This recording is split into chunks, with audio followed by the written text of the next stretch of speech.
Sometimes, I feel like I'm walking into a room with a target on my back, just for being a woman. Other times, I can tell the man across from me is already bracing to be accused of something he didn't do.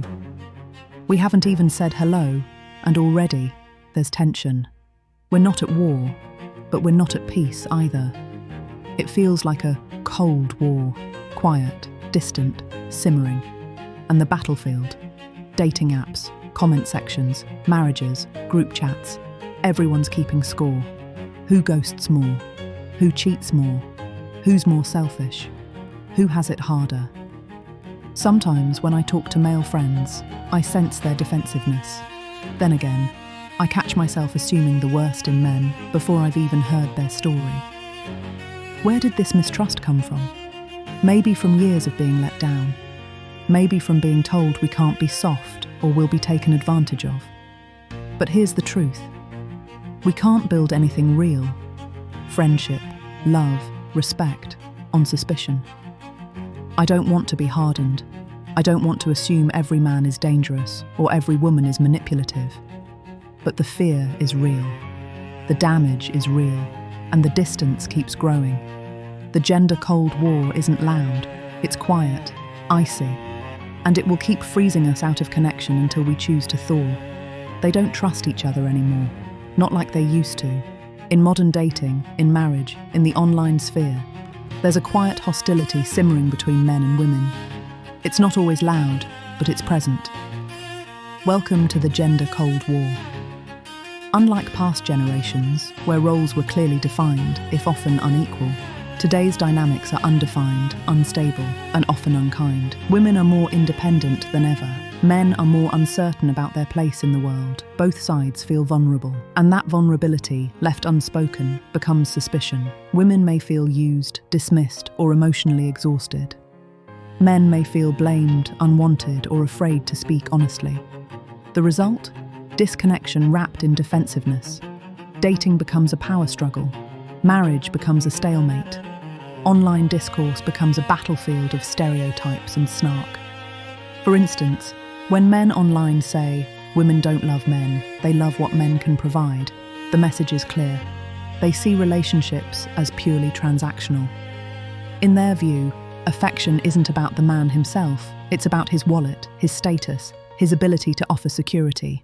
They argue that once the money dries up, so does the love. To them, marriage isn't a union of hearts, but a business deal.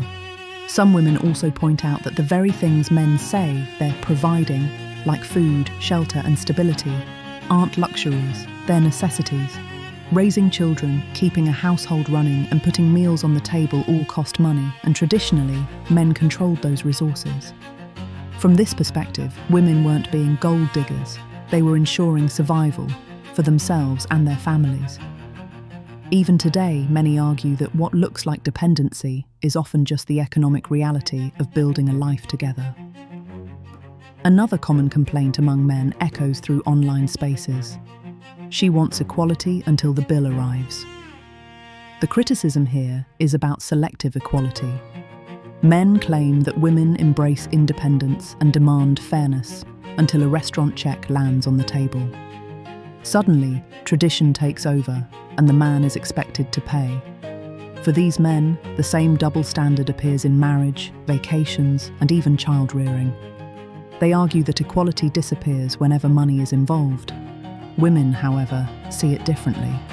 Their rebuttal is that men themselves set up the tradition of paying for dates, and many women are perfectly fine splitting the bill. What frustrates them is the resentment that lingers when a man insists on paying, but then uses it as ammunition later. And beyond dating, women highlight the hidden costs they carry: birth control, pregnancy, child-rearing, and unpaid household labour. From their perspective, equality is far more complicated than who picks up dinner. This tension between men who feel exploited and women who feel misrepresented fuels endless online battles. For some, it's proof that modern relationships are broken. For others, it's just evidence that both sides are talking past each other. The list of conflicts go on and on. But beneath the sarcasm and scrolling lies something deeper. Fear. Fear of being hurt, of not being chosen, of being irrelevant. and fear, unexamined, becomes resentment. So how do we move forward? Not through blame, not through endless debate, but through the quiet, radical act of empathy on both sides. The gender Cold War won't end with a treaty. It will end when we stop seeing each other as adversaries and start seeing each other as people again. I think finding true friendship in one another is the key. But what are your thoughts? If you are a man or a woman, please leave a comment about this. This channel is clearly female-focused, but I realise the present day is difficult for men as well. Let's talk about it. Thank you for listening to The Woman Philosopher.